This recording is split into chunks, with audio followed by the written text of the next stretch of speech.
अस्सलाम वालेकुम guys, I hope कि आप लोग ठीक ठाक होंगे। ये व्लॉग जिस शख्स के बारे में है उसने कभी काबिल रिपोर्टिंग कोई काम किया ही नहीं है। जब भी कुछ किया पुट्ठा ही किया। उसके रिपोर्टिंग के स्टैंडर्ड्स और बातों के स्टैंडर्ड्स सब उसी की तरह हैं, बिल्कुल जीरो, बिल्कुल लो। कराची से तो इनको ठुडे मार के निकाल ही दिया गया। जिन्नाती मुर्गी ने भी शायद इनको कह दिया है कि मैनू ताड़ी जरूरत है ही नहीं। इनकी हालत चेक करें दोस्तों। इन्होंने अब अपना खुद का लाइव शो बना लिया है जिस पे सुना है कि कोई आता ही नहीं है, और जब कभी कोई गलती से आ भी जाता है तो वो सिर्फ और सिर्फ इनको गालियां देने के लिए आता है। आपको बताती चलूं कि गालियां ये लोग बिल्कुल भी माइंड नहीं करते। वो गालियां इनको ऑक्सीजन की तरह लगती हैं। गालियों की ऑक्सीजन की इनको इतनी ज्यादा आदत है कि मुखालिफ पार्टी के चैनल पर भी एडी साहब और उनके एक दोस्त, जी आप उन्हें भी जानते हैं, फैसल सूरी साहब, सुना है कि ये दोनों अब मुखालिफ पार्टी के चैनल के ऊपर भी जाने लगे हैं। बंदा वेला हो तो ठीक है, लेकिन एडी साहब तो वेले और विदिकर दोनों ही हैं। अब इनकी हरकतें चेक करें। न सिर्फ ये मुखालिफ पार्टी के यूट्यूब चैनल के ऊपर जाके मक्खी की तरह मंडलाते हैं, और मक्खियां किसको पसंद है? किसी को भी नहीं। ना सिर्फ ये मक्खी की तरह मंडलाते हैं उस चैनल के ऊपर जाके, बल्कि ये वहां की वीडियो उठा के अपनी कम्युनिटी में भी शेयर कर देते हैं। मुखालिफ पार्टी के यूट्यूबर्स के चैनल्स के ऊपर ये लोग छुप छुप के पहले भी जाया करते थे। इस बार सुनने में आया है कि एक गैर जरूरी नई नवेली यूट्यूबर के चैनल के ऊपर ये दो मुर्गे, जिनमें से एक मुर्गा तो कंप्लीटली साइको पागल है, वो जाके बहुत ही ज्यादा कुकड़ू कर रहा है। अब ये दोनों वहां पे कंप्लीटली अनवांटेड हैं। ये बताइए उस चैनल के ऊपर इनका क्या काम है? उनको तो बहुत सी दफा बोला जा चुका है कि प्लीज यहां से तशरीफ का टोकरा उठाइए और ले जाइए। ना सिर्फ ये बात उस यूट्यूबर ने बोली है, बल्कि ये बात तो उसके तमाम सब्सक्राइबर ने भी उनको बोली है। लेकिन दोस्तों, ये लोग तो वहां पे आते हैं ऑक्सीजन लेने के लिए। ऑक्सीजन का मतलब तो आपको पता ही है ना। ऑक्सीजन कौन से वर्ड का कोड वर्ड है? गालियों का यार। को ये बात बताती चलूं कि इस वीडियो में फैसल सूरी साहब का जिक्र थोड़ा सा कम होगा, क्योंकि उस यूट्यूबर के कमेंट सेक्शन के अंदर फैसल सूरी फिलहाल प्रिटेंड कर रहे हैं बहुत ज्यादा डिसेंट बनने की। जब तक वो किसी किस्म की ओछी हरकत नहीं करते तब तक उनके बारे में भी हम ज्यादा बकवास नहीं करेंगे। Guys, back to Adi Malik. तो मैं आप लोगों को बता रही थी कि एडी मलिक जो हैं वो एडिक्टेड हैं ऑक्सीजन से। अब आप लोग भूले तो नहीं ना कि एडी मलिक की ऑक्सीजन क्या है? वही जो आप लोग दिल खोल के इनको इनके कमेंट सेक्शन में देते हैं। मैं आपको इनका एजेंडा समझाती हूँ। ये बात तो स्टैब्लिश हो गई है ना कि ये शख्स एक शदीद अटेंशन सीकर है। जिस चैनल पर आकर ये च्युइंगम की तरह चिपक गए हैं, वहां पर कोई उन्हें ऐसे ही लिफ्ट तो करवाएगा नहीं, क्योंकि वहां पे सारे के सारे डिसेंट लोग हैं।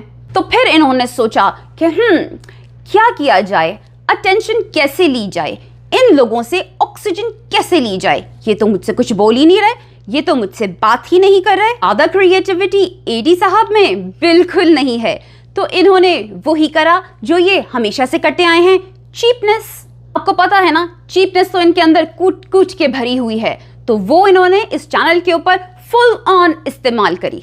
चैनल की गैर जरूरी यूट्यूबर ने और सब्सक्राइबर ने सब ने मिलकर इनको बहुत ज्यादा समझाया। कुछ लोगों ने तो सख्त अल्फाजों में भी समझाया, लेकिन ये नहीं माने। वहां के लोगों की एक मजबूरी है, वो लोग हर काम डिसेंटली करते हैं। इनके लेवल पे उतर के और चीप शॉट्स खेलना वो उनका काम नहीं है। शॉर्ट, ये वहां जिस चीज के लिए आए थे, यानी गालियों के लिए, ऑक्सीजन के लिए, वो इनको सबने दिल खोल के दी, लेकिन इनका दिल फिर भी ना भरा। ये फिर भी ना गए वहां से। इंसान चाहे पैदाइशी ढीठ ही क्यों ना हो, इतनी सारी ऑक्सीजन अकेले समेटना कोई आसान चीज नहीं है। तो फिर अल्लाह मलिक ने एक और प्लान बनाया। उन्होंने सोचा कि यहाँ तो मैं अकेला पड़ गया हूँ, मेरी तो यहाँ पे छितर और छितरोल हो रही है, कोई मेरा साथ देने वाला भी नहीं है। उन्होंने एक बड़ा ही स्मार्ट मूव खेला। उन्होंने उस यूट्यूबर की एक वीडियो को उठाया और जाके अपनी कम्युनिटी में पोस्ट कर दिया, और साथ ही साथ अपने कम्युनिटी के लोगों को मिसगाइड कर दिया वहां पे एक झूठ बोल के, क्योंकि झूठ बोलना तो इनके लिए बहुत ही आसान है। इनकी कम्युनिटी के जो लोग हैं वो उस 10% लोगों में से हैं जो इनकी हर बात पे बेवकूफों की तरह आंख बंद करके बिलीव करते हैं। अगर ये आज जाके बोल दें कि पाकिस्तान में जिन्नाती मुर्गी जो है वो क्वीन बन गई है, तो इनकी कम्युनिटी के वो 10% लोग जो इनको फॉलो करते हैं वो जाके इस नैरेटिव को डिफेंड करेंगे, वो भी दिल जिगर गुर्दे हर चीज के साथ। उस 10% के लिए तो हम सिर्फ अल्लाह से दुआ ही कर सकते हैं। हम इनकी तमाम साजिशों को और तमाम एजेंडास को बहुत अच्छी तरीके से समझते हैं। वीडियो इन्होंने इसलिए लगाई थी क्योंकि ये उस चैनल के ऊपर ऑक्सीजन खा खा के अकेले पड़ चुके थे।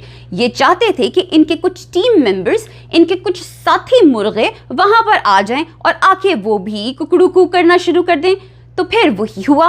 वीडियो पोस्ट होते ही कुछ पेपर के पंखे इनके आ गए उस चैनल के ऊपर कुकड़ू कू करने। इनका उस यूट्यूबर की वीडियो अपनी कम्युनिटी में पोस्ट करने का मकसद आप लोगों को समझ आ गया ना। वैसे एडी साहब, बहुत ही अफसोस हुआ, कहाँ आप पाकिस्तान के अजीम जर्नलिस्ट और कहाँ वो मामूली सी यूट्यूबर।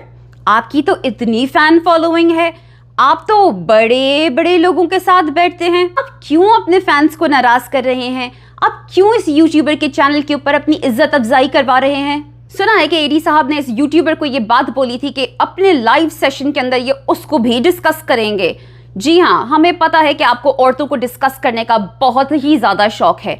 हमने सुनी है आपकी डिस्कशंस औरतों के बारे में। एक डिस्कशन तो हमारे जहनों के अंदर इम्प्रिंटेड है। इम्प्रिंटेड का मतलब होता है छपी हुई है। वो डिस्कशन जो आप वकील साहब के साथ बैठ के कर रहे थे कराची की एक कोर्ट रिपोर्टर मोहतरमा के बारे में, जब आप उनको डिस्कस कर रहे थे तो पूरी अवाम बैठ के आपको लानतें दे रही थी। याद है आपको वो इखलाक से गिरी हुई डिस्कशन? आप चाहे भूल भी जाएं, लेकिन अवाम उस डिस्कशन को कभी भी नहीं भूलेगी और आपको उसके लिए कभी भी माफ नहीं करेगी। साहब की इस चीप हरकत की वजह से सिर्फ एक ही काम हुआ है, वो हुआ है ये वीलॉग। उनको थोड़ी सी अटेंशन जो चाहिए थी वो उनके हिस्से में आ गई है।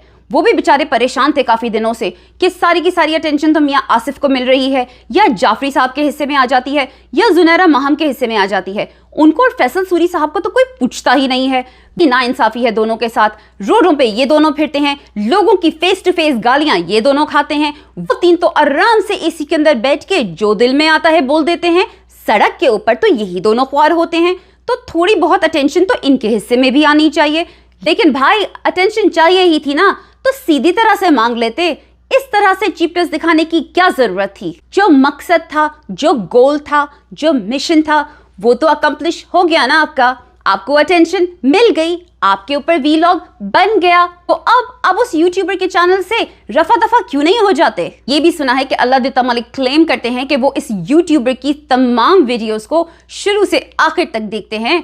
तो दोस्तों, जरा चेक तो करिएगा कमेंट सेक्शन में इनसे पूछ के कि वीडियो के एंड में बातें क्या हुई। अल्लाह दिता मलिक उस चैनल के अनवांटेड गेस्ट हैं, लेकिन मेहमान तो फिर मेहमान ही होता है, चाहे वो आपके सर के ऊपर जहमत बन के ही क्यों ना बैठा हो। जब तक अल्लाह दिता मलिक और फैसल इसरार सूरी अपनी मर्जी से शर्मिंदा होके इस चैनल को छोड़कर नहीं चले जाते, आप सबसे दरख्वास्त है कि आप लोग इनकी दिल खोल के मेहमान नवाजी करें। इन लोगों को जितनी ऑक्सीजन चाहिए आप लोग इनको जरूर दें, लेकिन ख्याल रखिएगा उस बेजरर सी यूट्यूबर के कुछ रूल्स हैं, उन रूल्स को फॉलो करना मत भूलिएगा। प्लस उस यूट्यूबर का ये मानना है कि जिस तरह की बातें की जाती हैं उससे आपके माँ बाप की तरबियत दिखाई देती है। तो प्लीज अपने कमेंट्स को बहुत ही डिसेंट रखिएगा। इनको शिकायत का मौका मत दीजिएगा। ये ना हो कि ये कल बोलें कि हम इतने बड़े फेमस सेलिब्रिटी, हम आए भी इतने छोटे से चैनल के ऊपर और वहां लोगों ने हमें लिफ्ट ही नहीं कराई। कल जो है उस डेंगी मच्छर जहरीले जहीर को कोर्ट के अंदर पेश होना है